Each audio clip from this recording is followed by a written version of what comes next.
All right, we are ready to get into the Bronze Age Bowl, but before that, I want to just briefly shout out some honorable mentions who did not make the list.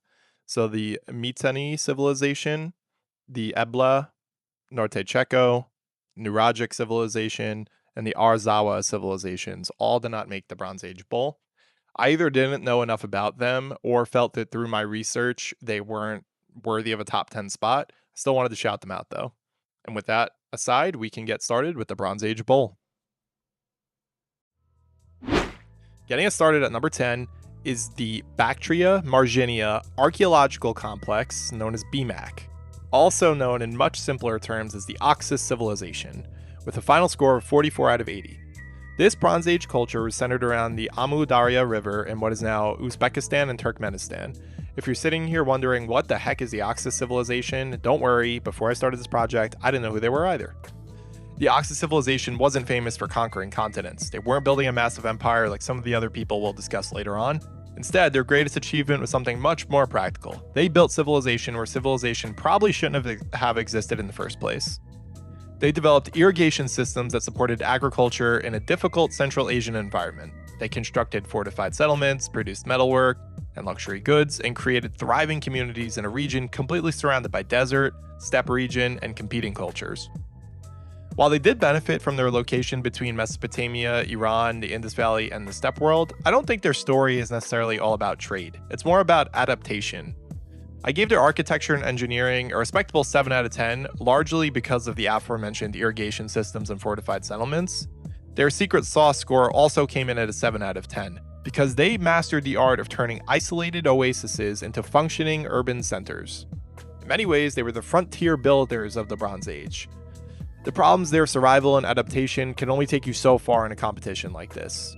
When I compare the Oxus civilization to other contenders in the tournament, a couple of weaknesses become clear pretty immediately.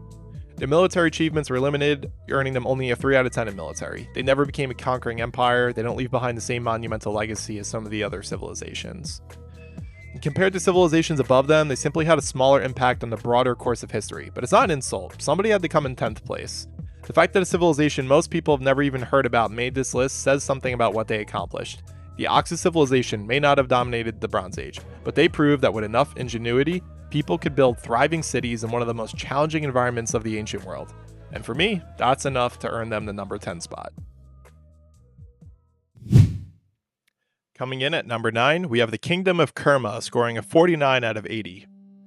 Kerma is not famous to most Bronze Age casuals, but this was a civilization that had a really important bragging right. They made Egypt sweat a little bit. The Kingdom of Kerma was located in Nubia, what is now modern-day Sudan. They controlled incredibly valuable trade routes moving across the Nile. Gold, ivory, cattle, luxury goods. If it was moving between Central Africa and Egypt, Kerma had their hands on it at some point. And that made them very, very rich. They built massive royal tombs, impressive monuments, and the famous Defufa temples. The western Defufa alone was one of the most impressive mud brick structures in ancient Africa.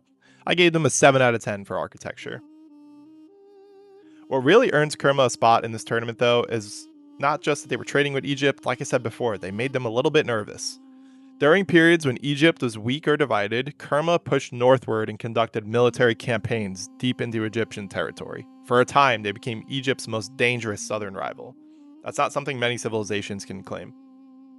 I gave them a 7 out of 10 in military because of this, not because they conquered the whole Bronze Age or even Egypt, their rival who they met out on the battlefield, but because they were one of the few powers capable of genuinely even threatening Egypt. The problem is that Kerma never reached the scale of the biggest players in the field. Eventually, Egypt did conquer the Kerma kingdom. You could say they won the series in 7 games. Its influence did not spread far. It wasn't able to sustain power long enough to climb much higher in the rankings. Still though, if your civilization managed to make one of history's greatest powers nervous, you probably did something right. That's why the Kingdom of Kerma comes in at number 9. Coming in at number 8, with a final score of 54 out of 80, is our first custom civilization, the Levantine civilization. So if you don't know what a custom civilization is, you definitely should check out the video linked in the description below that goes over the rules of the Bronze Age Bowl and all the tournaments in general. Sometimes loosely connected city-states are going to be kind of bunched together into a civilization. So, the Levantine civilization consists of the Canaanites, the Phoenicians, Ugarut, and several related Levantine city-states into what I'm calling the Levantine civilization, just because they live in the Levant. If you're wondering about the Israelites, they came a bit later, hence them not being included in the civilization. So what was the civilization all about? Their biggest strength was location. They occupied one of the most important pieces of real estate in the entire Bronze Age, a narrow corridor that connected Egypt, Mesopotamia, Anatolia, and the Mediterranean. If ideas were spreading, they passed through the Levant. How about culture? That also goes through the Levant. So using this cultural explosion, eventually the Levantine civilization was able to build amazing trading cities like Byblos, Sidon, Tyre, and Ugarut, like we mentioned. It's fair to say they were more than warriors, more than conquerors. They were skilled merchants as well. They bought, sold, negotiated, transported, and connected the Bronze Age world. They're kind of like the business class of the Bronze Age world. I think that's a good way to describe it. Some examples of this: the cedar trade from Lebanon was really important. Timber was valuable to civilizations like Egypt and Mesopotamia, and that had to go through the Levant, through Lebanon. Ugarit also gives them a serious boost in knowledge. The archives in the city preserved mythology, diplomacy, and one of the earliest alphabetic writing systems, helping earn the Levant a 7 out of 10 in knowledge. The economic connectivity really kind of rattled around in my brain, and I gave them a 10 out of 10 secret sauce score for this. They were just deeply connected all over the place. In terms of negatives, the biggest thing holding back the Levantine civilization is the reason they're a custom civilization in the first place. They weren't politically unified. They didn't see themselves as one civilization. They were a collection of city-states, cultures, and trading powers that had their own interests and identities. So I gave their governance a 5 out of 10 because of this. But if you zoom out, look at the bigger picture, there's something powerful here. They weren't the strongest civilization in the Bronze Age, but they probably were the civilization that connected the most groups together, and that's enough to earn them the number 8 spot.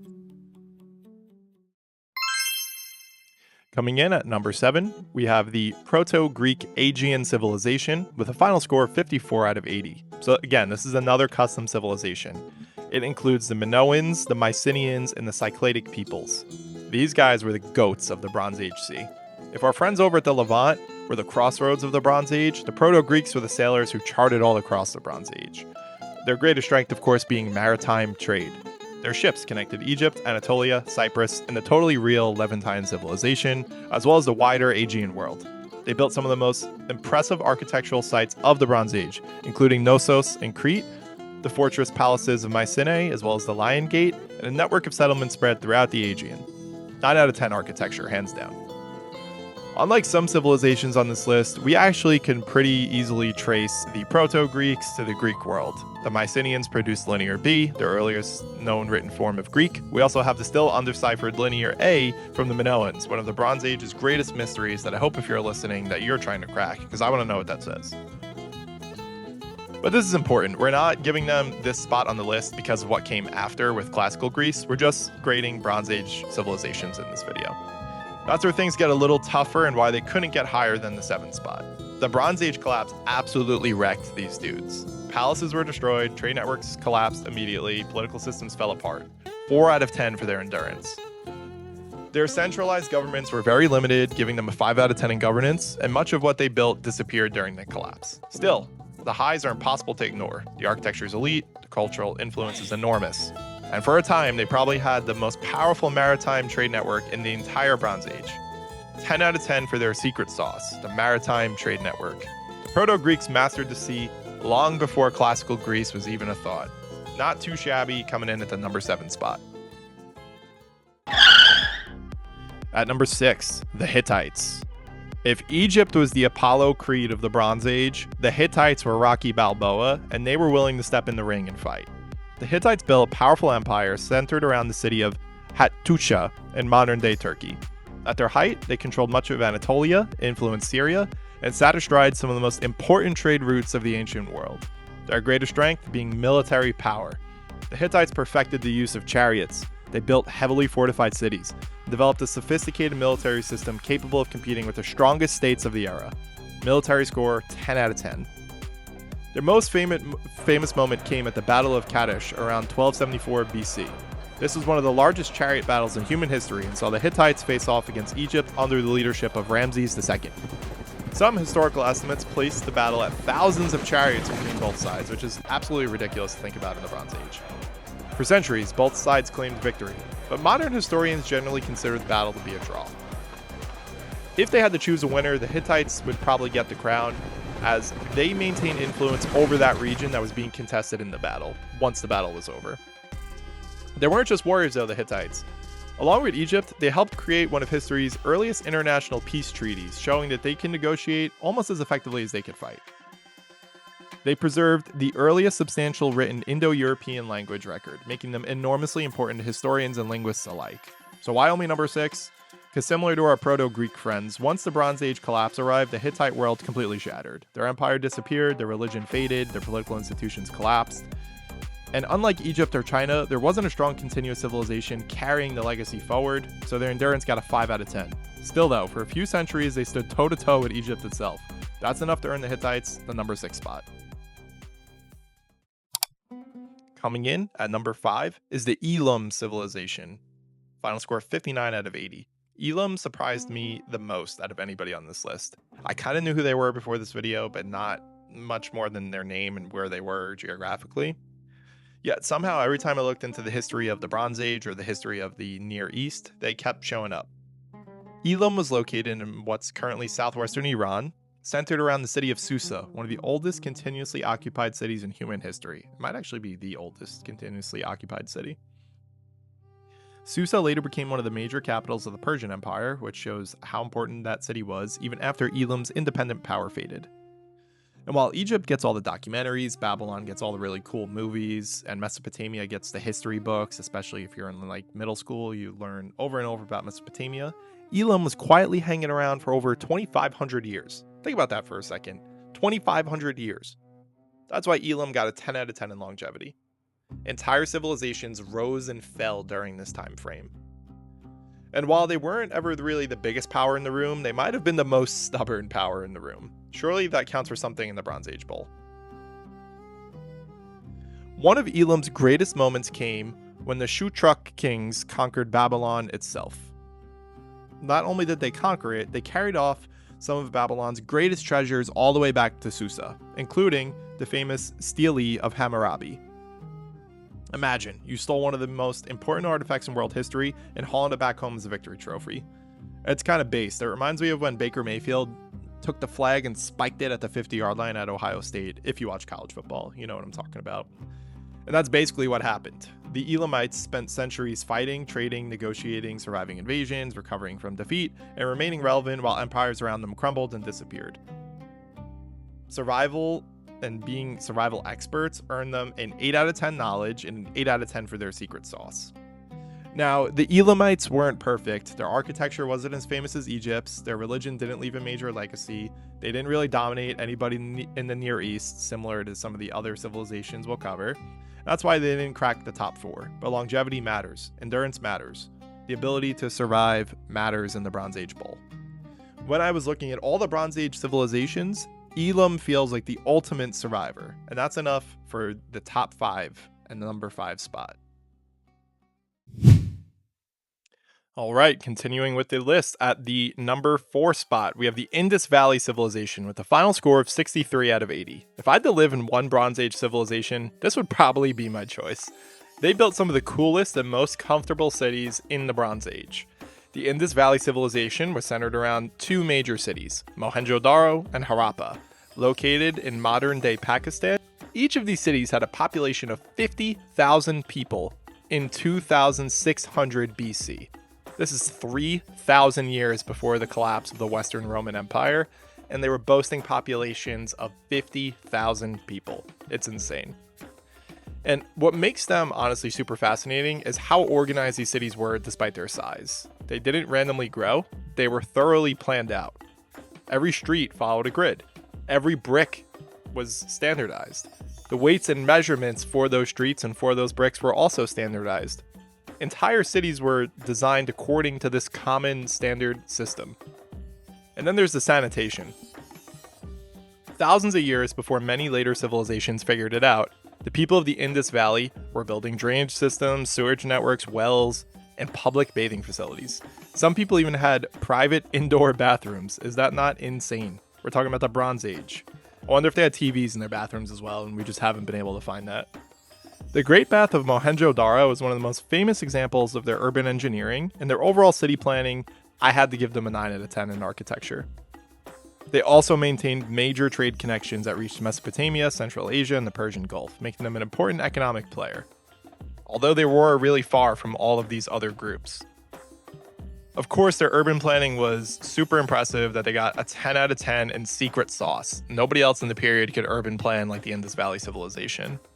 But what stands out to me when talking about this group is what we don't find. Compared to many other Bronze Age civilizations, there's surprisingly little evidence of kings bragging about conquests, giant military campaigns, or endless warfare. That doesn't mean that they were perfectly peaceful people, but it does suggest their civilization might have focused on other stuff like commerce, urban life, and administration versus military expansion.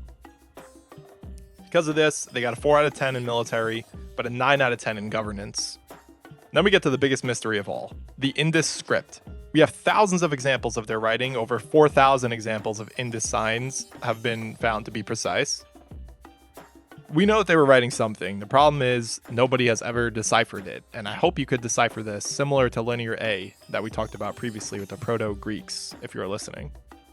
Imagine we discovered a civilization, but we can't read its books, its laws, its stories. We don't know what their religious beliefs were or what their historical records look like. That's essentially where we are with the Indus Valley. For all we know, they could have even more achievements we're not aware of yet, and that's what's super frustrating. It is impressive, though, that they're one of the most impressive Bronze Age civilizations without us having this complete written information.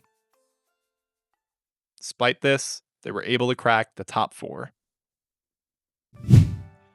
In the 3 spot with a final score of 68 out of 80, we have Shang China, taking the bronze medal in the Bronze Age Bowl. I like to think of Shang China as Imperial China before Imperial China even existed. The Shang Dynasty ruled northern China about 3,000 years ago, but when you look closely, you can notice many of the foundations that would define Chinese civilization were born here. One of the most important contributions of the Shang was writing. The Shang left behind oracle bones, which were basically pieces of animal bone and turtle shell that were used for divination. So kings would basically ask questions about an upcoming war, harvests, weather, and certain royal affairs, then inscribe the results onto these bones. What's pretty incredible is that many of these symbols are direct ancestors of the Chinese characters that are still used today. So you could see the precursor to the current Chinese language way back. So your friend's really bad Chinese symbol tattoo, you could blame it on the Shang. It's an absurd level of continuity. The Shang were also masters of bronze, and when I say masters, I mean some of the finest bronze casting anywhere in the Bronze Age. They created these big ritual vessels which were complex and way too technically impressive for the standards of the time. Some of these Shang bronzes were massive and weighed hundreds and hundreds of pounds. So I gave them a 9 out of 10 in knowledge and 9 out of 10 in secret sauce for this. The Shang built fortified cities, organized royal courts, and governed through networks of nobles and regional elites. Anyang, one of the major Shang capitals, became one of the most important archaeological sites for understanding Bronze Age China. We learned that their armies fought large-scale wars using bronze weapons and chariots, helping establish Shang dominance across much of northern China.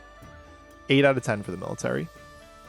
But what separates Shang from many of the other civilizations below it is the endurance. The Shang dynasty eventually fell, but Chinese civilization did not fade away.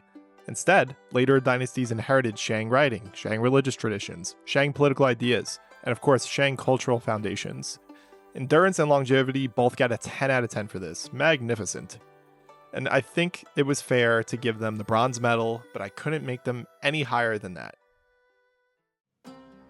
Which means at number 2, drumroll please, Mesopotamia with a final score of 72 out of 80, taking the silver medal. This was super duper close. I had moved Mesopotamia and Egypt around a lot. Shang China got into the top 2 at one point, and I was just going back and forth, but I do think number 2 is fair. They may not have been perfect enough or quite awesome enough to be civilization number 1 in the Bronze Age Bowl. I would say Mesopotamia has ultimate bragging rights anyways, because they're literally known as the cradle of civilization. Sitting between the Tigris and Euphrates rivers in what is now modern Iraq and parts of Syria, over thousands of years, it produced an unbelievable lineup of civilizations. We're talking the Sumerians, the Akkadians, the Babylonians, the Assyrians, an all-star lineup of the ancient world. This is where some of humanity's first true cities emerged. Places like Uruk, and Eridu weren't just large settlements. They were completely new and revolutionary. For the first time existed organized urban societies with governments, temples, economies, social classes, written records. Speaking of writing, Mesopotamia gave us a little something known as cuneiform, one of humanity's earliest writing systems and arguably one of the most important inventions ever created anywhere. Once people can reliably organize and record information, everything in society is going to accelerate. That's why I gave Mesopotamia the highest knowledge score of any civ in this whole tournament, 10 out of 10. Mesopotamia also gave us some of the world's earliest law codes, including the famous code of Hammurabi. You know, an eye for an eye, a tooth for a tooth, an ACL for an ACL, or I might have added that last one. They made major advances in mathematics, astronomy, engineering, administration, taxation, and record keeping. They built ziggurats in major urban centers, which gave them an 8 out of 10 in architecture. A surprising amount of modern civilization traces at least part of its ancestry back to ideas first developed here. The civilization also produced some of history's early literary and legendary figures. Sargon of Akkad built one of the first great empires. Hammurabi became one of the ancient world's most famous lawgivers. And the Epic of Gilgamesh gave humanity one of its first stories. What's especially impressive about Mesopotamia is that Mesopotamia wasn't just one successful kingdom. It produced successful kingdoms one after another. When one empire fell, another one emerged from the same fertile region to take its place. Truly blessed geography. Their imperial and military tradition, especially through states like Akkad and Assyria, earned Mesopotamia 9 out of 10 in military. The downside, and the reason Mesopotamia ultimately only came in at number 2, is stability. Egypt achieved a level of continuity that Mesopotamia couldn't really match. Mesopotamia was more fragmented, more competitive, and more susceptible to being divided amongst rival powers. But if we're talking about invention, innovation, and laying the foundations for civilization as we know it itself, nobody in this ranking can match what happened in Mesopotamia. That's why Mesopotamia got a 10 out of 10 for secret sauce, and a 10 out of 10 for governance. Silver medal, I think, is pretty good. Coming in at number 1, taking the gold medal, is Egypt, the greatest Bronze Age civilization. Some of you, if you're history nerds, might have saw this coming. Others were convinced it was Mesopotamia. And of course, like I said, for the last entry, I went back and forth for these two. I wasn't sure who would be the best, but after some soul searching, I settled on Egypt. I think it's fair to say that Egypt might have perfected the civilization that Mesopotamia created. So let's start with the obvious, the pyramids. Come on, I'm not even going to expand past this. For runtime, I'm just going to leave it here, but that is the definition of 10 out of 10 for architecture. But we do want to highlight that Egyptian architecture is not just limited to the pyramids. You have the temples of Karnak and Luxor, the Valley of the Kings, massive statues, obelisks, tombs, temples, and monuments that still define what ancient civilization looks like in the public imagination. Nobody thinks Bronze Age faster than they think of Egypt. Nobody thinks Egypt faster than they think of Bronze Age. They're kind of tied together. The Bronze Age is Egypt. But the architecture alone isn't why they're number 1. The real reason is stability. Of course, Egypt unified the Nile Valley into one of the longest lasting states in human history, lasting for about 3,000 years. Yes, rulers changed, dynasties rose and fell, foreign powers did eventually invade them, but Egypt kept being Egypt, and that's incredibly rare, 10 out of 10 longevity. So what did they do during these 3,000 years? They developed advanced bureaucracies, taxation systems, irrigation networks, agricultural management, and monumental construction techniques. They produced important rulers in world history like Khufu, Hatshepsut, Akhenaten, and Ramses II. They fought major wars against some powers that were earlier mentioned on this list: the Hittites, the Nubians, the Libyans, and numerous other rivals. I gave them a 7 out of 10 in military. I don't know if they were the dominant military power of the day, but they definitely were formidable on the battlefield. When the Bronze Age collapse arrived, they were the only major Bronze Age civilization to decisively put a stop to the invasion of the Sea Peoples, and you definitely should look them up if you don't know who they are. It's really fascinating stuff. I think that alone deserves respect. 10 out of 10 endurance. But the greatest weapon that Egypt had in its arsenal wasn't the army, it wasn't the pharaohs, it wasn't the awesomeness of the pyramids, it wasn't the Sphinx either. It was the Nile River, which might be the single greatest natural advantage possessed by any civilization in this entire tournament and in world history in general, I'd say. The Nile gives you reliable floods, predictable agriculture, natural transportation, food security, population growth, and economic stability. It wasn't just a river, it was a real-life cheat code. 10 out of 10 in the secret sauce. If I could give them an 11 out of 10, I guess I could, it's my video, I would. The secret sauce was kind of made from the idea of the Nile River being like a cheat code for Egypt. When I look at the categories as a whole, architecture, religion, endurance, governance, longevity, and overall achievement, Egypt just has the strongest complete package. Perfect 10s in architecture, longevity, secret sauce, and endurance. And that's why Egypt takes the gold medal and becomes the champion of the Bronze Age Bowl. Thanks for watching. Hey, thanks so much for watching that video. I wanted to just leave with a brief note. Obviously, I'm still experimenting on the channel, so I hope you like this format. I tried to be more myself, less scripted, like some of the other videos I've put up so far, trying to get away from that format. Maybe we'll revisit a different way to do the who, what, why videos. If you enjoyed this video and had as much fun as I did, definitely leave a comment below. I would be happy to work with someone on these videos and expand this to like a community project. I do not need to gatekeep these videos. I have, other things to do as well, so I can't create as much content as I'd like. But if you'd like to team up, that would be awesome. Just leave a comment and we could get something going. Take care.